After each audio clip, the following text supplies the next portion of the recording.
Sub under 19 চ্যাম্পিয়নশিপে Bangladesh versus নেপালের semifinal ম্যাচের স্টার্টিং 11 চলে আসছে। ইন্টারেস্টিং বিষয় হচ্ছে বাংলাদেশ স্টার্টিং 11-এ কোনো প্রকার চেঞ্জ আনে নাই। তিনটা ম্যাচেই বাংলাদেশ সেম স্টার্টিং 11 নিয়ে স্টার্ট করছে, আর অন্যদিকে নেপাল ওদের স্টার্টিং 11-এ একটা চেঞ্জ নিয়ে আসছে। নাম্বার 15 উরুবাইয়ের পরিবর্তে ওরা আজকে খেলাচ্ছে নাম্বার 23 সিদ্ধান কাটকাকে। এখন দেখার বিষয় এই চেঞ্জটা নেপালকে কীরকম হেল্প করে।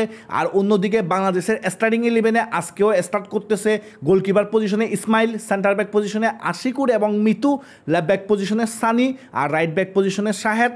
তারপর মিডফিল্ডার পজিশনে স্যামুয়েল রাকসাম, কামাল এবং নাজমুল হুদা ফয়সাল আমাদের ক্যাপ্টেন। আর ফ্রন্ট লাইনে আরাফাত কাজী, সুমন এবং মোরশেদ আলী।